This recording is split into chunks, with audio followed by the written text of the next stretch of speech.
Before I give apologies and substitutions, I just want to introduce everybody at the lectern today. I'm Councillor Paul Wilkinson. I'm Vice Chair of the committee, chairing the meeting today in the absence of the Chair, Councillor John Truscott. To my right, I have Sarah Fayez from the legal team, a solicitor from the legal team, who will be giving us legal advice and keeping me on the straight and narrow. And Kate Goodall and Claire Burrows from Democratic Services. To my left, I have Mike Avery, who is the Head of Development and Place, and Kevin Cartwright, who is the Principal Planning Officer, and they will be helping us with the agenda items. We've received apologies from Councillor John Truscott and Councillor Ron McCrossan, and Councillor Jim Creamer and Councillor Julie Nayuk will be substituting. At the moment, I don't see Councillor John Parr. Any? No, Chair. Our understanding was he was going to be attending, so I'll see if I can find out where he is. Thank you. Thank you, Councillor Adams. Hopefully he'll be joining us shortly.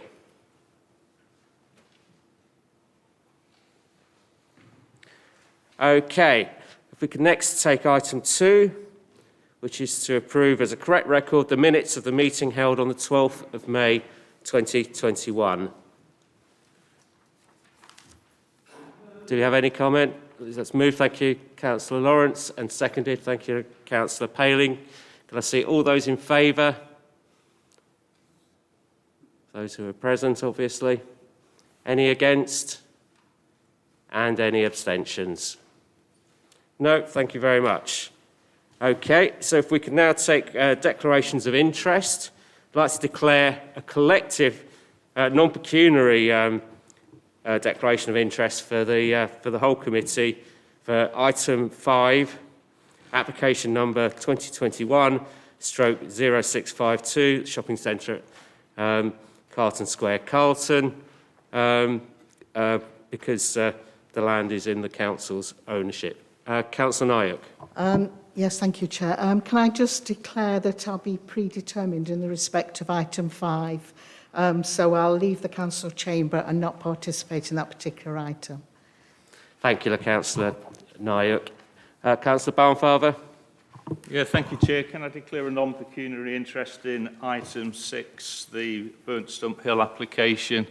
I've been a bona fide guest of members of that club for some 40 years on occasions, but it neither precludes me from speaking or voting. Thank you. Are there any other declarations of interest? No. Thank you very much. In that case, if we could move on to item 4. Before we do that, though, I would ask Sarah to make an announcement regarding masks. There has been some discussion. I did mean to do this a little bit earlier, so I do apologise. Thank you, Sarah. No problem. So the Planning Committee this evening is a meeting that is open to members of the public, and therefore this is a public hall, which means that under the coronavirus regulations, face masks must be worn unless you have a reasonable excuse, and that is a reasonable excuse in law not to wear a face mask. Of course, drinking is one of those excuses. Thank you. Thank you, Sarah. I would also ask that when members speak, if you can remember to turn your microphone off immediately after you've spoken. So, item 4, application 2020-1312, 53 Woodthorpe Drive, which you will find on page 36 of your agenda papers. Mike. Thank you, Chairman. Full planning permission is sought for the construction of a new build residential care home for up to 40 residents with associated gardens and car parking. To the front of the building would be 3-storey. To the rear of the building, it would be 3 to 4 stories. The 4-storey element would be adjacent to the Lewindon Court Highway. The proposals include a roof terrace enclosed by a 1.8 metre high balustrade. The existing garden area situated adjacent to the rear boundary with number 55 will be retained and enhanced. The existing access to the site will be widened and 12 off-street car parking spaces will be provided to the front. Representations have been received in relation to amenity, design, highway and other matters as detailed in the officer report. These representations are considered in the main body of the officer report. The principle of the development is entirely in accordance with the local planning document Policy 39 relating to specialist accommodation. The site is located close to the Mapley Plains shopping centre with good public transport links and services and facilities. It should also be noted that this is a replacement facility, albeit larger than the one that it replaces. Although larger than the building which it replaces in terms of footprint, scale and massing, it is considered that the proposed care home is of an acceptable design and appearance and is considered to sit well within the context of the site and the wider area. The relationship of the development with adjoining properties, and in particular number 55 Wolfbrook Drive, is carefully considered in the amenity section of the report, and it is considered that the proposal would not result in any undue impact upon residential amenity. The proposed access arrangements and car parking provision have been assessed by the Highways Authority and no objection has been raised. In addition, it should be noted that the car parking provision is policy compliant. Planning obligations are sought in relation to enhancements to local medical practices, bus stop infrastructure and the local labour agreement. These will be secured by way of a Section 106 agreement and are considered to comply with the tests set out in the SIL regulations. I recommend that permission is granted in accordance with the report, Chairman. Thank you. Thank you, Mike. Before I take any comments, will somebody move? Thank you, Councillor Paling. And is that seconded, Councillor Ellis? Thank you. Any comments? Thank you, Councillor Paling. I'm actually fully in favour of the application, but I am surprised that the 106 agreement for the medical costs are relatively low. But if everybody else is happy with it, including planning, then I am. Do you have any comments on that, Mike? I'll certainly feed back to the CCG in relation to the comments that you've made, that it does seem a relatively low contribution. I accept that for a development of this scale.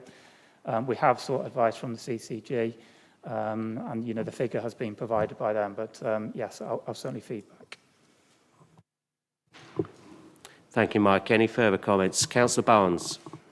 Just information. Is there any rules where so many nursing homes can be on one road? Because there's quite a number on. Can you speak into your microphone, please, Councillor Barnes? Quite a number on Woodthorpe Drive. Does that become a problem? There's no policy restriction in terms of the number of care homes that can be provided in a particular locality. The location is particularly sustainable. It's very close to the Mapley Plains shopping centre. It's directly opposite Woodthorpe Park. It integrates well with the existing settlement in that part of Woodthorpe. But in answer to your question, there's no restrictions. Any further comments? No. In that case, take you to the recommendation, which you will find on page 46 of your agenda papers, which is that the Borough Council grants full planning permission subject to the owner entering into a Section 106 agreement to secure planning obligations with the Borough Council as local planning authority and with the County Council as highway authority for the financial contributions towards health and bus stop infrastructure and a local labour agreement, and subject to the following conditions, which you will find in your papers. Can I see all those in favour of the recommendation, please? Any against? Any abstentions? I think that was unanimous. Thank you very much. We can now move on to item 5 on the agenda. Councillor Nayuk will be leaving us temporarily. Where will you be, Julie, so that somebody can come and find you? Okay, thank you. So this you will find on page 52 of your agenda papers. Mike. Thank you, Chairman. Members will recall that there is an extant planning permission to undertake works to the entire car park. The revised application has been made to reduce costs so that the project may be delivered within the agreed capital budget. The application seeks planning permission for alterations to the northern car park and access to the site. On the Burton Road frontage, alterations are proposed to the access in that a separate access is proposed for delivery vehicles and one for general public use. The principle of the development is entirely in accordance with the local planning document and the aligned core strategy. The alterations will enhance the character of the area and improve the experience of shoppers to the site, with delivery vehicles and customers separated from one another, improving safety. Furthermore, there will be alterations to the car park layout, which will make movements of pedestrians in the area safer and increasing accessibility by all to the retail units. Additional trees and planting are also proposed within the car park to improve the green credentials of the site and enhance the character of the area. Whilst the scale of the proposals has been reduced from the extant planning permission, there would still be significant improvements to the wider site. I recommend that permission is granted in accordance with the report. Thank you, Chairman. Thank you, Mike. Before I take any comments, can I have somebody to move? Thank you. So Councillor Ellis first and seconded by Councillor Lawrence. Thank you very much. Any comments, please? Councillor Lawrence. Yes, thank you, Chair. I obviously have seconded it, so I will support it. I do have some disappointment that the original plans are not going ahead, purely on financial grounds. It seems to me that this is the kind of scheme in its entirety where funding from the government through their regeneration of towns should have been applied. It will enhance, what is proposed will enhance the whole area, which has been tired for probably as long as I've lived in the Gedling area, which is something, I think I came in about 1974 and it's been tired since then. With the redevelopment of the former Gedling Borough Council offices looking good, and other improvements in the area, I look forward to it being completed, and I do hope that in the future something can be found, some money can be found to do the scheme as originally proposed. Thank you, Chair. Thank you, Councillor Lawrence. Any other comments? Councillor Paling. Thank you. I'm pleased that the northern car park is going to be addressed, because that was particularly, I don't know what a good word would be, difficult to follow and understand. And at least the southern car park is more usable already. Like Councillor Lawrence, I do hope that the money can be found to improve that in the long run. Thank you. Thank you, Councillor Paling. Councillor Miller.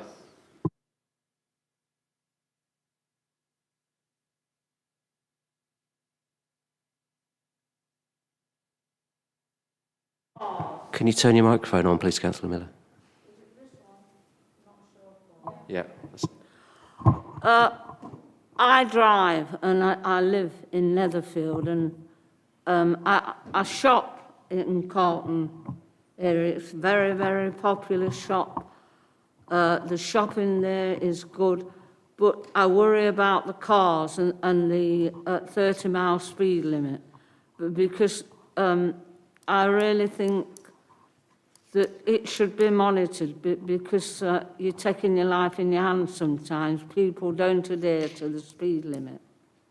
And it worries me a great deal because there's quite a few elderly people that cross the road there from the flats. Thank you, Councillor Miller. Any other comments? You indicated, Mike? Was somebody else indicating? No? No, I don't think there is anybody, Mike. Councillor Adams. Okay. In that case, can we move to the recommendation on page 56, which is that we grant full planning permission subject to the conditions listed for the reasons set out in the report. Can I see all those in favour, please? Okay, any against? Any abstentions? No, I think that was unanimous again. Would somebody like to? Thank you, Dave.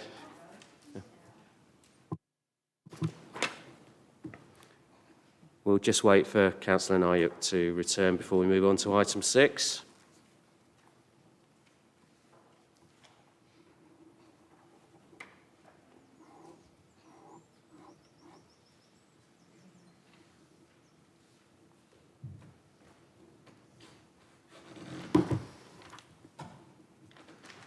Okay, then, so item 6 is application 2020-1177, the Ron at Rossin Ground, Burnstump Hill, Arnold. And we do have a speaker, Mr. Edward Johnson, who is the applicant. Thank you, Mr. Johnson. You have 3 minutes. Thank you, Chair, Councillors and Officers, for giving me the opportunity just to represent Paviours Rugby Union Football Club and the community we have in this process. When we purchased the ground in the 70s from the Borough Council, we were very lucky. The Council was generous in providing an interest-free loan to make that purchase possible for us. We were quite a nomadic club up until then, so it was great to finally have a home. The original changing rooms were in a shed. We'd inherited that from the previous owners, and we got some support in from the youth training scheme at the time. We provided materials, and they built us what was at the time incredible. However, the work wasn't great. And now we're kind of experiencing operational challenges around poor drainage, shapes of rooms that really affect our ability to keep up with modern day sport. Then we only had 3 teams playing on a Saturday. We later added an extension, which gave us another 2 additional changing rooms, which made use of the existing toilets of showers. But since 1990s, we've really expanded as a club. We've now got senior rugby for women and men. We've got little ruggers for 2 to 5-year-olds. We've got mixed mini rugby up to the age of 11 and both junior girls and boys up to 18 years old. So it's a real community club now with all ages, and we've gone into the mixed gender as well, which is great for us. We offer sport through rugby with all of the advantages that's got. We talk about activity and the mental and physical benefits it brings to people, and the impact seen with the popularity of the club, where we've got approximately 450 people attending each weekend. A mixture of age groups, mixture of genders, mixture of people just coming to watch, but all of them engaging in that healthy activity. Today, we need to comply with Sport England and Rugby Football Union specifications to allow us to keep on growing and have adults, youngsters, women, men, junior girls, junior boys. We have to have separate changing facilities, all with designated showers and toilets. And this has been a real key factor in this application. The proposed extension gives us 2 new changing rooms, which are fully compliant and separated from the existing ones, which would then be renovated as phase 2 of this project. In 2022, we're celebrating our centenary, and these changing rooms are a legacy project as we go forward and try and cement ourselves at this ground and do more in the community for another 70, 100 years, however long we can keep playing rugby.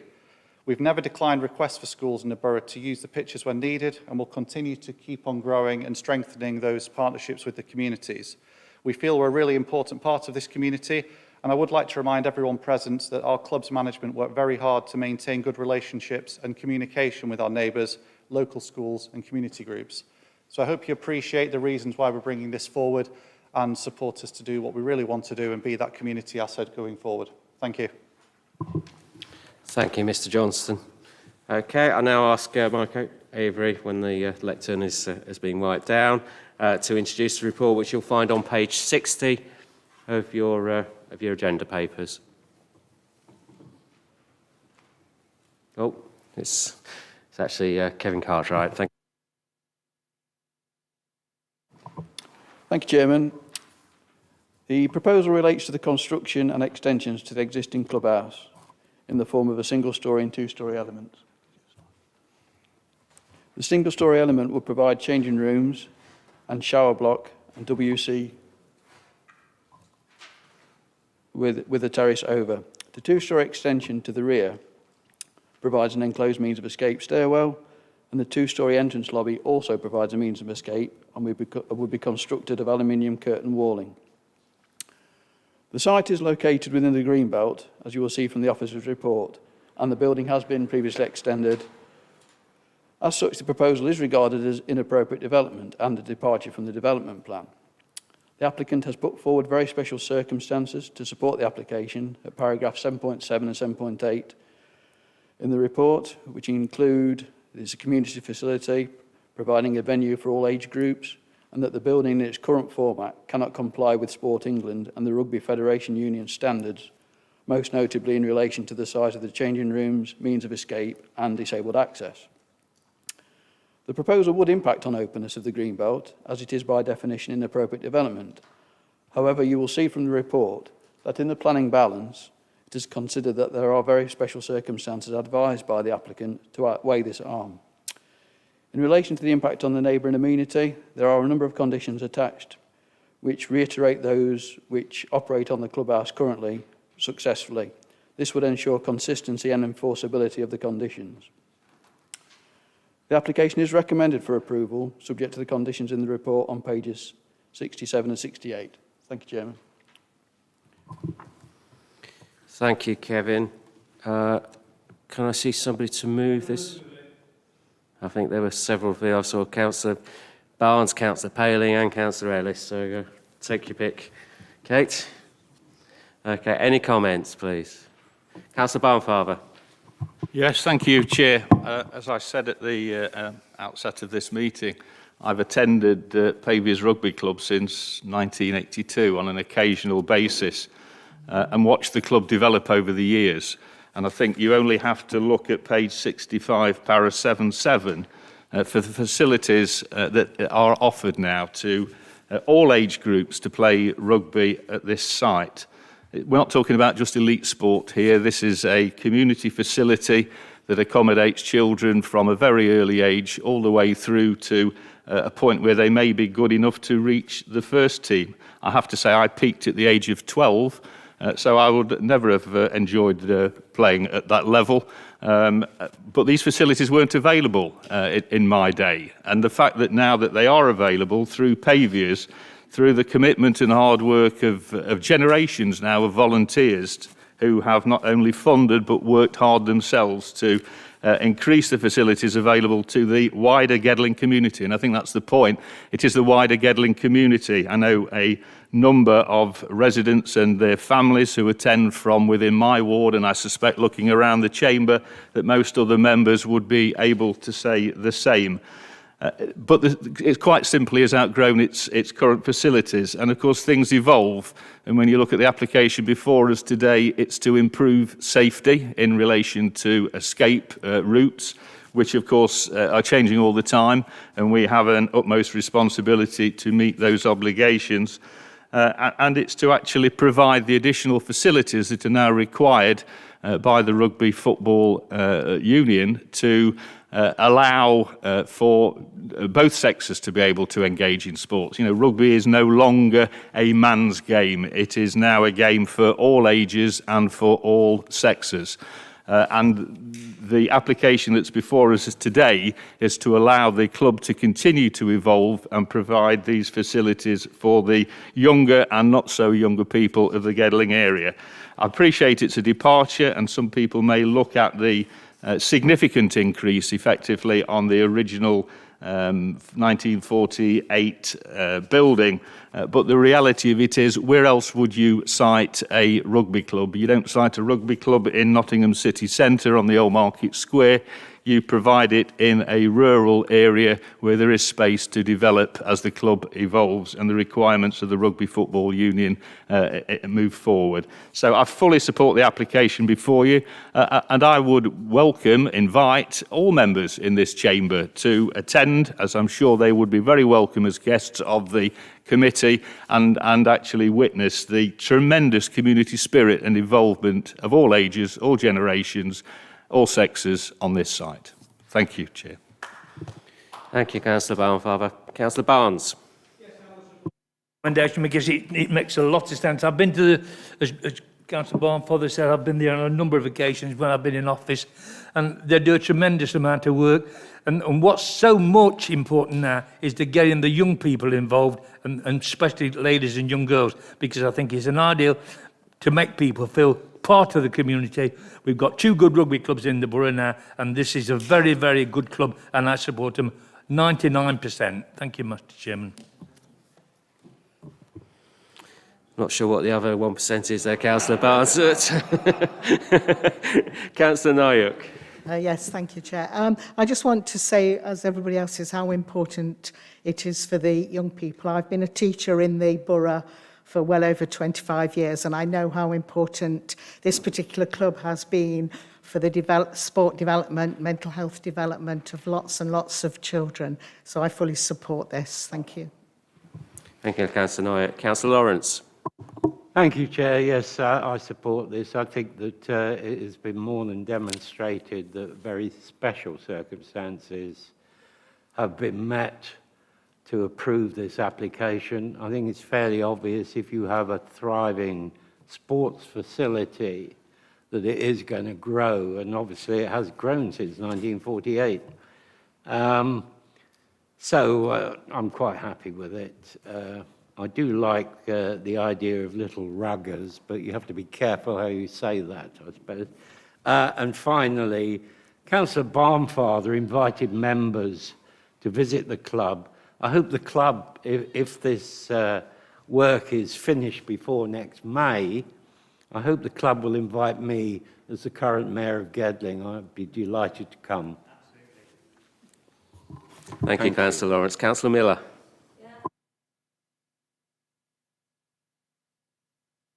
Can you turn your microphone on, Councillor? Sorry. About this one. I had a son who went to Newark. He was interested in cricket, and he passed there and he represented Notts County cricket up to the age of 19. His youth was more or less spent in school holidays playing cricket. We visited all sites everywhere. I think sport is very good and it needs to be emphasised, as Councillor Barnfather said, from the very young. So I'm in full support of this. Thank you to Councillor Miller. Any other comments?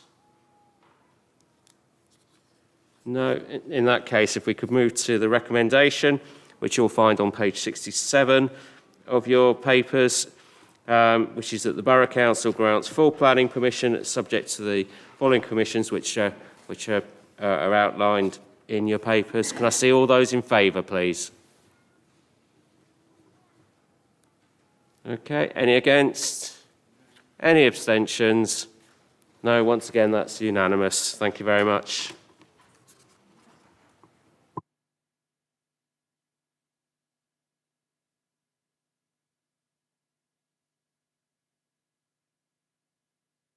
And at 2019/0615, land off Teal Close, Netherfield, Nottinghamshire. Kevin, if you'd like to present the report, which you'll find on page 72 of your papers. Thank you. Thank you, Chairman. The application is an approval of reserved matters in relation to the appearance, landscaping, layout and scale for the development of the employment area in the form of 6 employment units, pursuant to Outline Planning Permission 2017-0999. The application can be seen as the final piece in the commercial element of the sustainable urban extension at Teal Close. Members will recall at the last meeting that they considered 2 applications for the local centre, including the public house, day nursery and retail terrace, and also the standalone retail store. This site is to the north, adjacent to the already approved commercial units that are currently under construction at the corner of Stoke Lane and Collick Loop Road. As you'll see from the report, the application is a reserved matters submission that fully accords with the scale parameters of the outline permission in terms of the location and heights of the buildings. The units would have a traditional construction, again continuing the theme and appearance of the other units already granted consent and under construction.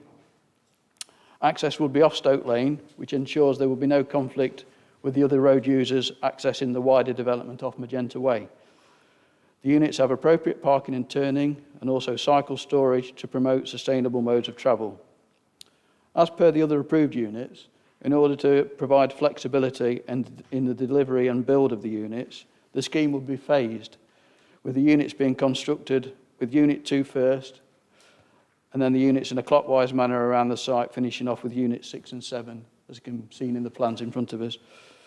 The application is recommended for approval as per the conditions on pages 79 and 80 of the report. Thank you, Chairman. Thank you, Kevin. Can I see somebody to move this? Thank you, Councillor Ellis, and somebody to second. Thank you, Councillor Paling. Any comments? Councillor Lawrence. Yes, thank you, Chair. I welcome this. It's a big development that's happening around there in total, and it'd be great when it's all completed. The only cavil that I have is there's nothing in here about public transport. Now, people have said that it is expected that people who live in the housing developments are the ones that are going to visit the store. But there's the rest of us, especially people like me who don't have a car and rely on public transport. So I'm a little disappointed there's nothing in there about public transport accessibility to the place. Thank you. Thank you, Councillor Lawrence. Councillor Miller. Thank you, Chair. I too welcome this. I am a ward councillor for Netherfield, and I know an awful lot of people have been a councillor for a long time, and we do need houses. And especially, my only disappointment is that I wish there were a few more affordable homes. But it's very welcome, and I don't think people understand. They keep on about the retail part, but there'll be, once Teal Close is completed, it'll be part of Collick as well, so there'll be another entrance, so the traffic will have no concerns. But people, every time I shop in the local shops, are saying, when will the houses be built? We need houses. So I think there's been an awful lot of work done, and I thank the Planning Committee. I know it's been no easy task, but I'm sure, as a resident of Netherfield and a local councillor, it's very, very welcome. Thank you, Councillor Miller. Any further comments? No. In that case, if we can move to the recommendation, which you'll find on page 79 of your booklets, which is to grant planning permission subject to the conditions that are listed in your papers. Can I see all those in favour, please? Any against? Any abstentions? No, I think that's once again unanimous. Thank you. We move on to agenda item 8. 1281, another one at Teal Close, Netherfield. And it's you this time, Mike, is it? Thank you. If you could present the report, which you'll find on page 82 of your papers. Thank you.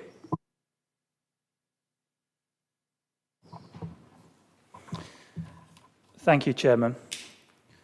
The modification to the Section 106 agreement relates to 18 of the affordable housing units proposed to be provided in Phase 2. The mortgage exclusion clause within the Section 106 agreement is not acceptable to many lenders. It is therefore proposed to amend the definition of chargee so that the prospective affordable housing provider is able to obtain finance from a greater number of lenders. The amendments to the wording would not result in any impact on the delivery of affordable housing on the site, with the remaining unchanged provisions set out in the Section 106 agreement being in force. I recommend that the agreement is modified in accordance with the report. Thank you, Chairman. Thank you, Mike. Can I have somebody to move this? Okay, thank you, Councillor Lawrence. Seconded, Councillor Paling. Thank you. Any comments, please? Councillor Paling. Thank you. When I first read this, I went into mild panic, thinking it was the usual expectation of reducing the 106 agreement. But when I read it properly, I was really pleased, because it seems only sensible that we make this amendment so that they can free up any mortgage needs that they may have in the future, and we keep the affordable social housing. I'm really pleased that it is a social landlord that is hoping to use the houses. Thank you. Thank you, Councillor Paling. Any other comments? No. In that case, if we could move to the recommendation, which you'll find on page 86 of your papers, which is that the head of developers and place be authorised to instruct the head of governance and customer services to undertake the necessary work to prepare and finalise the deed of variation, amending the Section 106 agreement associated to planning applications 2013/0546 and 2017/099 as outlined in this report. Can I see all those in favour, please? Any against? Any abstentions? We're definitely on a roll tonight. That's another one that appears to be unanimous. Kate. Okay, if we can now move on to agenda item 9, reference number 0031/2021, Brackenhouse, Blidworth Way, Papelwick.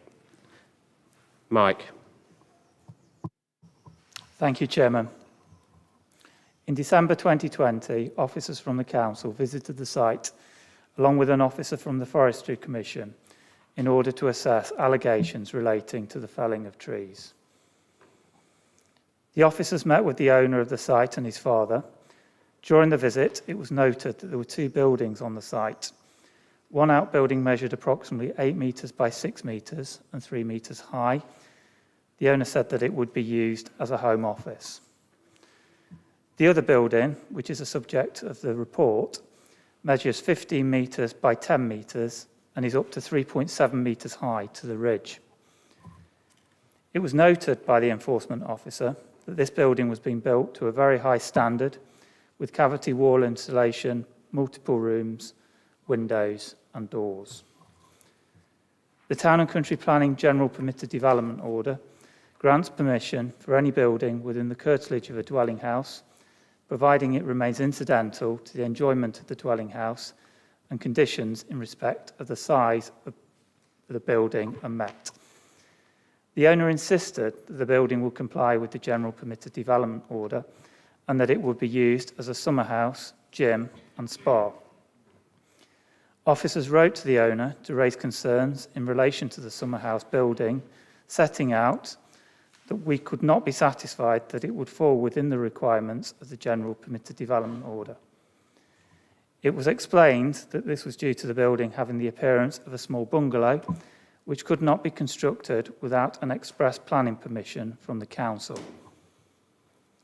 On the 13th of April 2021, an officer visited the site by appointment to inspect the building following its completion.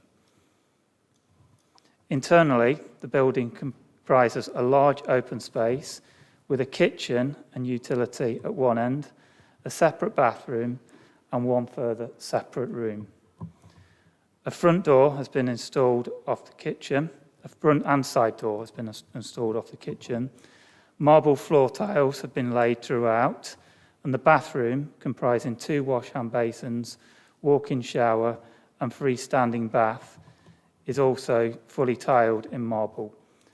The kitchen and utility area is large, and the fittings are of a very high standard, with multiple units and worktops and multiple appliances, including ovens, a hob, and fridges. At the time of the site visit, several pieces of gym equipment were located in the large open space beyond the kitchen area on top of what appeared to be temporary rubber matting laid on top of the marble flooring.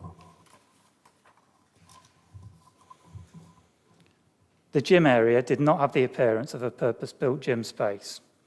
Upon removal of the freestanding equipment and temporary matting, the area would easily accommodate living room furniture and seating. The separate gaming room next to the bathroom had gaming and fitness equipment in it. Upon removal of these items, the room would easily accommodate bedroom furniture. Externally, the building has been finished in render with a tile roof. 3 sets of bifold doors provide direct access to a large patio area, as can be seen on the screen. A front door has been installed to the eastern elevation with a new footpath leading across a new lawned area. Raised borders and planting have been installed adjacent to the front elevation, separating the front of the building from the rear patio area. I'm of the view that the building has been built as a residential unit, and whilst gym equipment has been present during the pre-arranged site visit, on the balance of probabilities, it is likely that this will be removed and the building will be used as a 1-bedroom bungalow, which is not permitted development. Further to the publication of the report, this has again been refuted by the owner. They have, however, offered to provide a unilateral or bilateral agreement to now restrict the use of the building for no other purpose than as a sunroom, gym and spa facility to use the main dwelling, or sell or dispose of the building as a separate residential unit. I've advised the agent, acting on behalf of the owner of the building, that this would not remedy the planning breach. I've arrived at my conclusion that enforcement action should be taken as the evidence available indicates that the building was never intended to be incidental to the enjoyment of the dwelling house from the start, and that this is clearly built as a separate residential unit with all of the necessary facilities to create a separate dwelling. In addition to the creation of a separate dwelling, a screen fence of approximately 4 metres in height has been erected. Further to the publication of the report, the owner of the site has agreed to remedy this breach by reducing the height of the fence to 2 metres. I've advised that should Planning Committee resolve to take enforcement action and the fence has been reduced in height before the date when the notice is served, it will not be necessary for the notice to require steps in relation to the fence. The advice provided in the officer report is unchanged. I do not accept that the building is incidental to the enjoyment of the dwelling house, and therefore it requires express planning permission. The report considers the planning merits of the unauthorised development, which is located within the green belt. Should an application for express planning permission be made, it will be at variance with both local and national planning policies, as I do not consider that there are any very special circumstances to outweigh the harm to the green belt. I therefore recommend that enforcement action is taken in accordance with the report. Thank you, Chairman. Thank you, Mike. Before I open it up for comments, can I have somebody to move the report? Thank you. Was that Councillor Lawrence? Thank you. And somebody to second it, please. Councillor Ellis, thank you. Do we have any comments, please? Councillor Creamer. It's just a question, really, on planning. I think the answer is fairly obvious. But if this went through, it's in danger of actually creating some sort of precedent. I mean, it started by moving 40 or 50 trees, so is there a danger if we did put it through that it would actually create a precedent in that area? Because I don't know the area that well. A decision to take planning enforcement action. Planning enforcement action, it's discretionary, so we don't have to take planning enforcement action in relation to breaches of planning regulations. So there are no precedents, but clearly it would set an approach. So if the committee resolved not to take enforcement action in relation to this particular breach, that would clearly, it would send out a message, it would set an approach that for similar unauthorised development, it would certainly be a consideration. Thank you. Thank you, Mike. Councillor Barnes. Thank you, Mr. Chairman. Yeah, I'm disappointed in this because the gentleman who's done this must have known what the planning laws was, and yet he spent thousands on it because it looks absolutely fantastic. And it seems that he thinks that just because he's got that money to spend it on that, which is bloody gorgeous, that he's going to get it through. And I think it's just I'm just very disappointed that somebody with that intelligence and that knowledge have gone to all this expense to do something like that when they know very well, in my opinion, I might be wrong, that they were going against the planning laws. And I think it's ever so disappointing because whoever's done that's made a terrific job on it. It looks gorgeous. But from a planning point of view, they've took it, they think as though they can do what they like, and I think that's radically wrong, and I don't support the application at all. Thank you. Thank you, Councillor Barnes. Councillor Lawrence. Thank you, Chair. I haven't got an awful lot to add to what's in the report, but would make an observation that one wonders about the professionalism of the architect and the builder for not advising their client that they could be in breach of planning rules. I'd also like to ask, because it's mentioned earlier on in the report, what is the position in terms of any sanctions about the trees that were felled as they were subject to a tree preservation order? Thank you, Councillor Lawrence. So that matter's been dealt with separately. So the legal team, in consultation with the planning enforcement officer, are currently reviewing the evidence. So that will be dealt with separately. Thank you. Any further comments? No. Oh, sorry. So somebody indicating? I think... Oh, sorry, Councillor Miller. No problem, Chair. I think what you said at the beginning, really, is the be-all and end-all. It would set a precedent for someone else to do that. And I can't understand it, like my colleague, Councillor Barnes, why go to all that trouble? Just... and sort of looking at it's beautiful, but really, what this man hopes to gain, I don't know why, because if it is allowed, and it isn't, and we don't take enforcement action, it sets a precedent for people to do the same thing. So I support the enforcement action that I hope will be taken.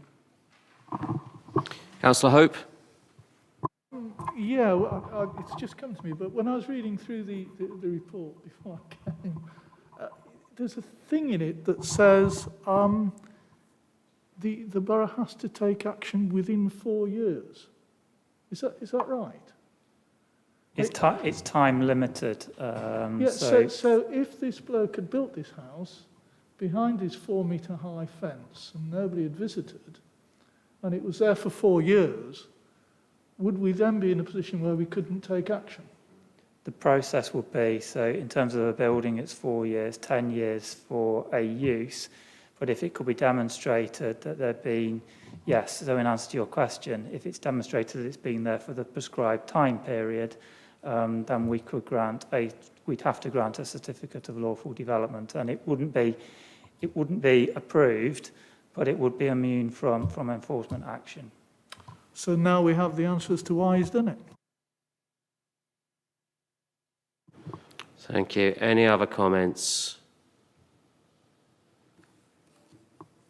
Okay, in that case, the recommendation is on page 96, which is that the Head of Development and Place, in conjunction with the Head of Governance and Customer Services, be authorised to take all relevant planning enforcement action, including the service of any necessary enforcement notices and issue of proceedings through the courts, if required, to ensure the removal of the unauthorised building and the removal of the fence, or alternatively the reduction in height of the fence to 2 metres. Can I see all those in favour of that recommendation, please? Anyone against? And any abstentions? And once again, that's unanimous. So we now move on to agenda item 10, which is a report of an appeal decision. Do you need? No, Mike. Okay. Do we have any comments on that? Recommendations to note the report. Can I see all those in favour, please? Any against? Thank you. So any abstentions? No, once again unanimous. Agenda item 11, appeal reference, app N3020 W/W/21/3267371, land at Burton Road, Gedling. Another appeal decision where the appeal has been dismissed, as had the previous one. Again, the recommendation is to note, unless there are any comments. Councillor Creamer. Just to make the comment, I actually welcome it. I know the site very well. Thank you, Councillor Creamer. Any other comments? In which case, can I see all those in favour of noting the reports? Any against? And any abstention? Thank you. Once again, that's unanimous. Agenda item 12. Application 2020-0978. Appeal reference AWP/3020/W/21/3269401, 7 Colic Manor Farm, Colic. This is an appeal that was allowed. Any comments? No. Can I see all those in favour of noting the reports? Any against? Any abstentions? Thank you. Unanimous again. Agenda item 13, another appeal decision. Application 2020/1010. Appeal reference AWP/W/31/3266704. Flirtations at 303 Westdale Lane, Mapperley. Another one where the appeal has been dismissed. Any comments? No. Can I see all those in favour of noting the reports? Any against? Any abstentions? I think that was unanimous again. Agenda item 14, final appeal decision. Applications numbers 2020/0250 and 2018/1196. 2 appeal references, which you can see there, and I won't read out on this occasion. Land at the former riding stables, Lamley. And both appeals have been dismissed. Any comments? Councillor Ellis. Thank you, Chair. I suppose my comments are relates to all the appeals. And I think it's a good strike rate that we've only lost one appeal. And I would just say I think that's down to the professionalism and the competence of the planning team guiding us, and the approach that this committee takes to its business. So I think it reflects well on us all. Thank you. Thank you, Councillor Ellis. Any other comments? No? Can I see all those in favour of noting the report, please? Any against? And any abstentions? No, thank you very much. Again, I think that was probably unanimous. So, move on to future planning applications, which you'll find on page 107 of your papers. Okay, planning delegation reports. So we have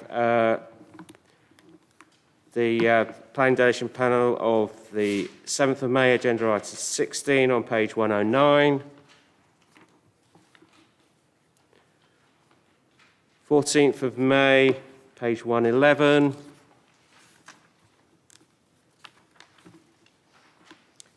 21st of May, page 115. 28th of May, page 119. 4th of June, page 121. And 11th of June, page 123. No, okay, thank you very much. I've not received notification of any other items for any other business, so it's nothing urgent. So with that, I would like to declare the meeting closed, and I hope very much that we are back in the capable hands of Councillor Truscott at our next meeting. But thank you very much for indulging me this evening. Thank you, everybody.